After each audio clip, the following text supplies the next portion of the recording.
Welcome to another episode of Birding Hotspots. We're heading 2 hours north of Sydney to the beautiful city of Newcastle. Over 250 species have been recorded here. I visited for 2 days and went to 7 different locations. I photographed over 60 species from these 7 sites. You might find more on your adventures here. Our first stop is Black Swan Lake.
There were plenty of Latham snipe around here.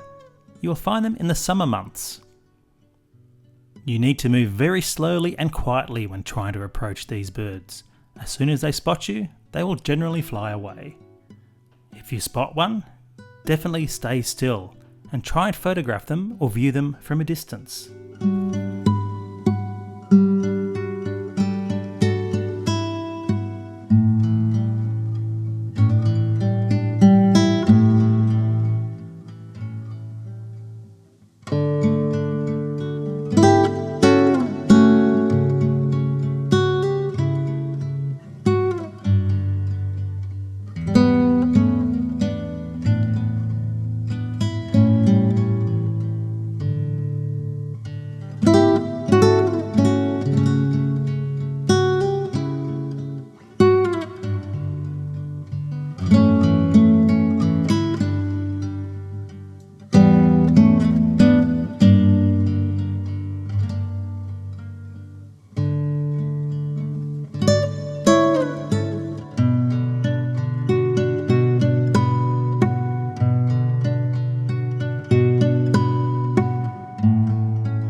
Some of the more common water birds we could spot on the lake included these pied stilts. There were also plenty of chestnut teal on the lake, the males being easily identified with their large metallic green heads.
throughout Australia and southern New Guinea.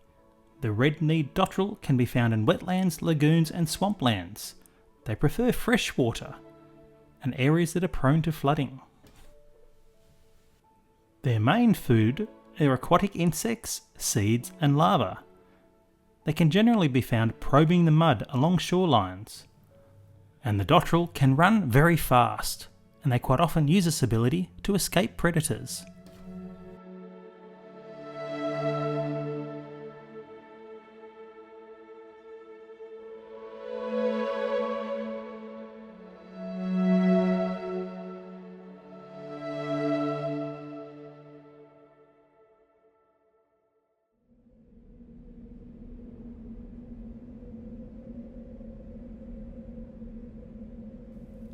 Our next location is the Hexam Swamp, part of the Hunter Wetlands National Park.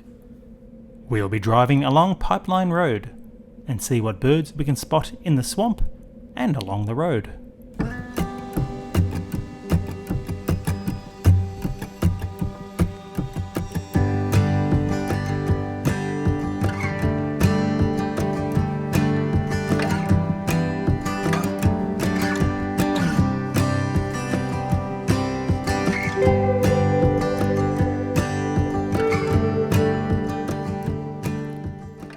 Spotting these Australian pipits on the side of the road.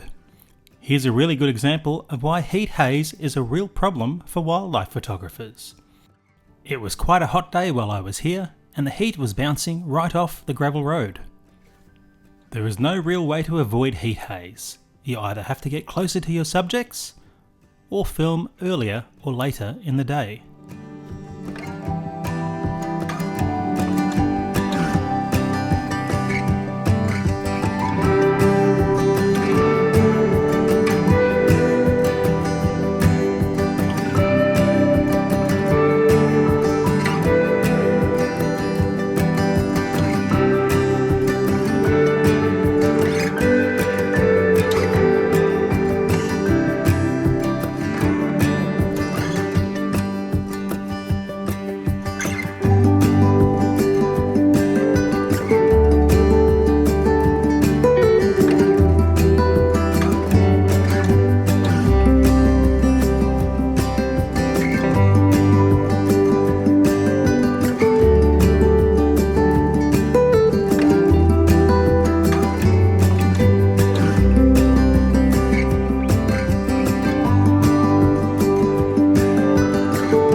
Pacific golden plovers come down to Australia during their non-breeding season, which generally means you will spot them in their non-breeding plumage.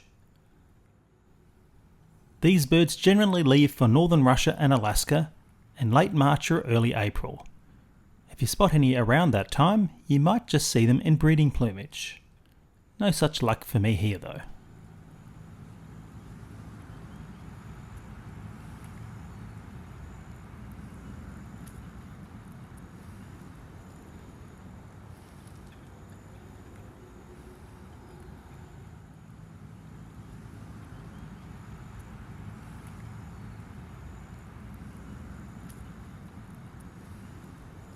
During my trip to Newcastle, I was fortunate to be able to see all 4 species of egret that can be found in inland Australia.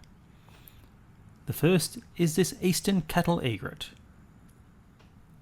The eastern and western cattle egrets were once considered a single species, but have recently been split in two.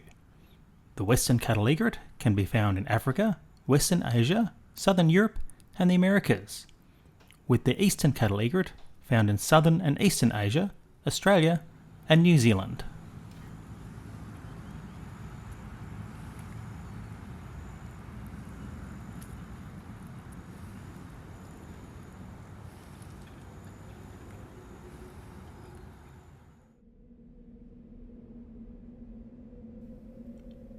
Our next stop is another part of the Hunter Wetlands National Park, Ash Island, where I was hoping to see a mangrove girigony but had no such luck. Anyway, here's some of the other birds I found.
One bird I was hoping to find here was a little grass bird, which I thought from a distance this was. When I later checked the footage, I realised this was a tawny grass bird, identified by the rufous crown on the top of its head.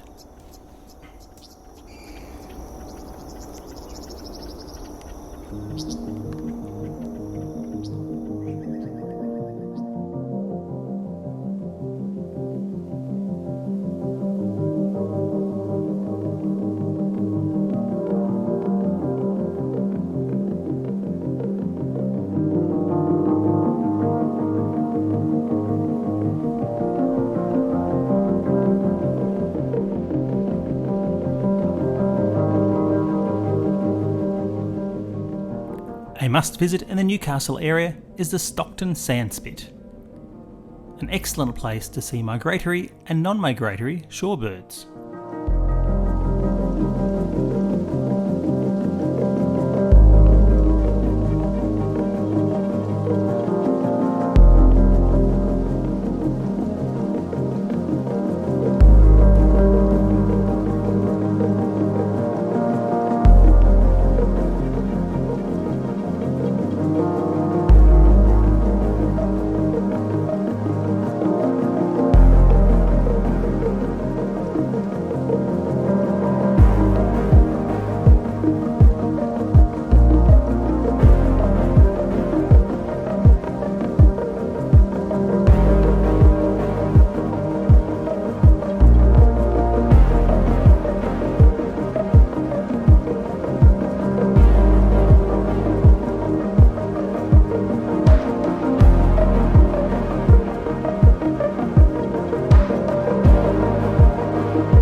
There's not much shelter around here, so there's nowhere to really hide from the birds, so the curlews can easily spot you and will stay quite a distance away.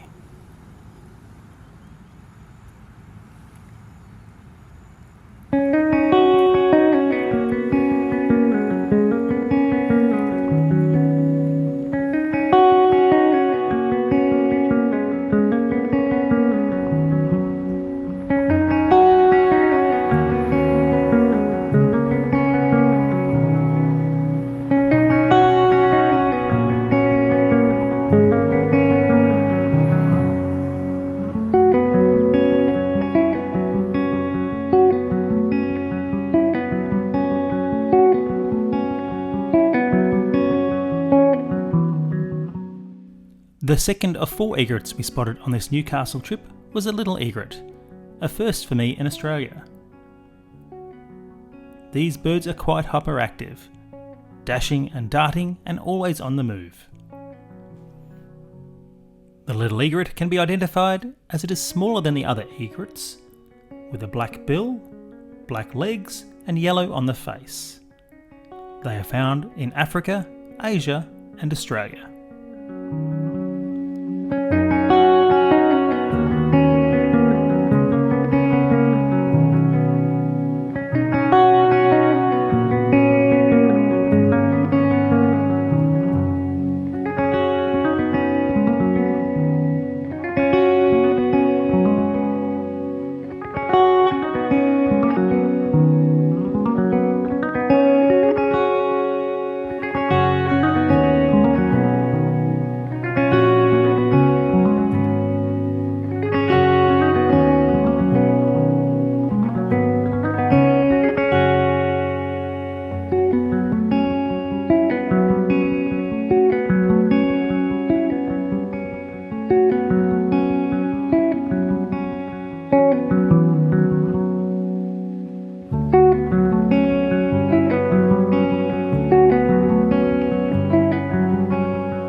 The bar-tailed godwit was in quite large numbers when I came here. I was also hoping to see a black-tailed godwit, but no such luck on this occasion. But here's a photo I got of one at the same location several years ago.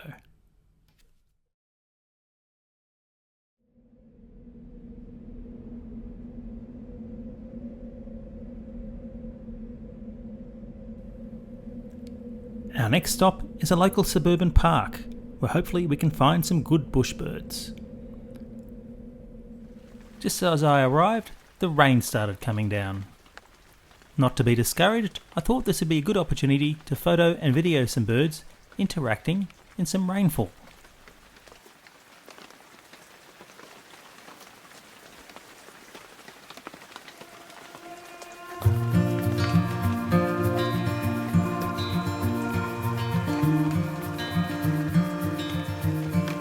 Close your eyes, get some rest. I'm by your side, lay your head on my chest.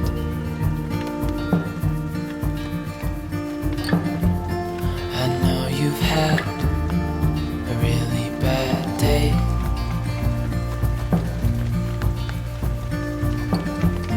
but I'm right here, it's gonna be okay.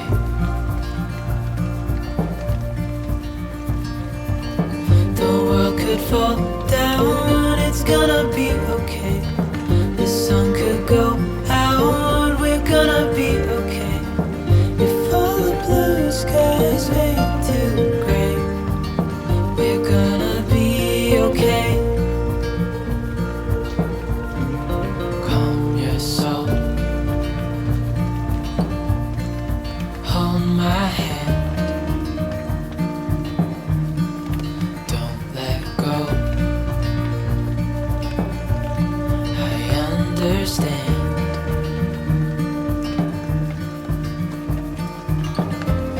I know it hurts, it wasn't fair.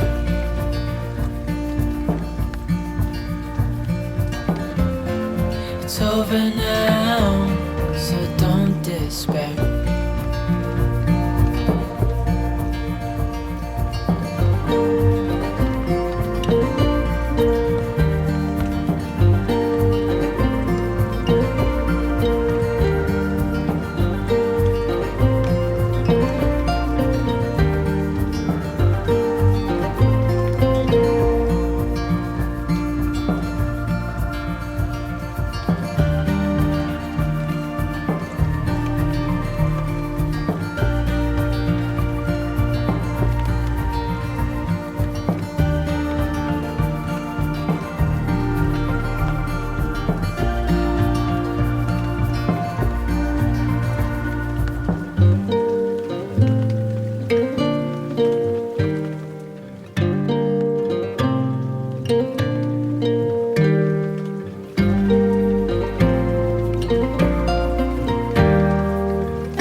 The weather had cleared up and it got quite hot again.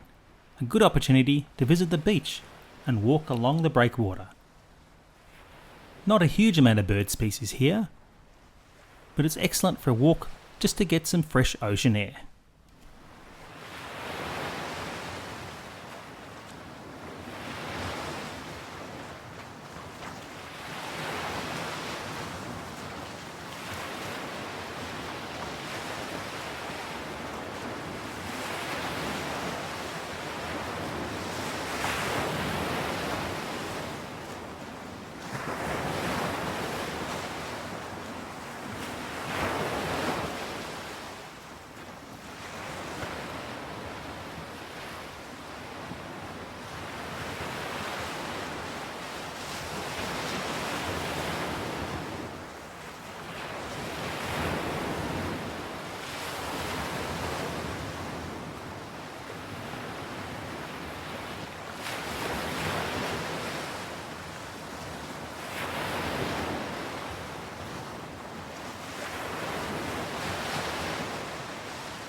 A cool migratory bird I found here was the grey-tailed tattler.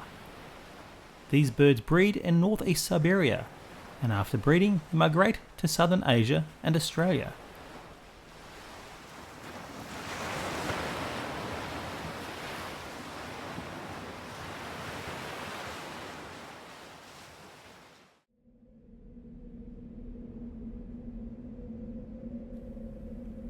Our seventh and final location was probably my favourite, the Hunter Wetlands Centre. The centre is community run and not for profit. They're helping to restore and protect the wetlands in the area. After paying a small donation to enter, you're free to wander the grounds and see some amazing bird life.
10:30 every morning, on the main pond, there's a magpie geese feeding. These birds were once extinct to the area and were reintroduced to the Hunter wetlands. They are now thriving and have flocks of up to 100.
And here is where we get to see egret species 3 and 4.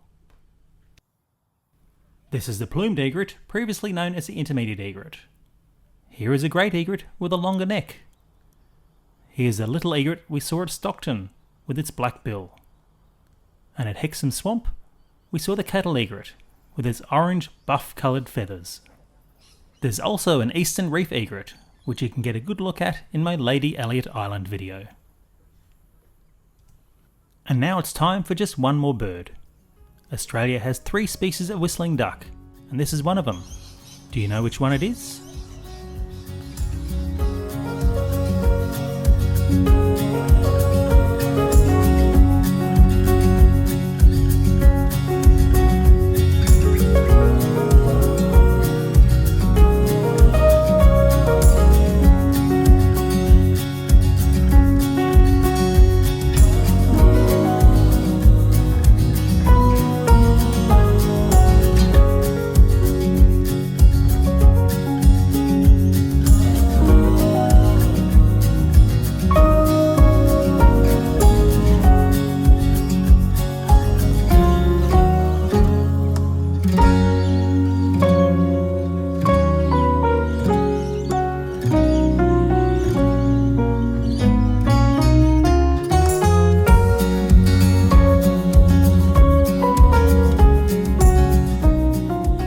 You've enjoyed a look at some of the birds that can be found in the Newcastle area.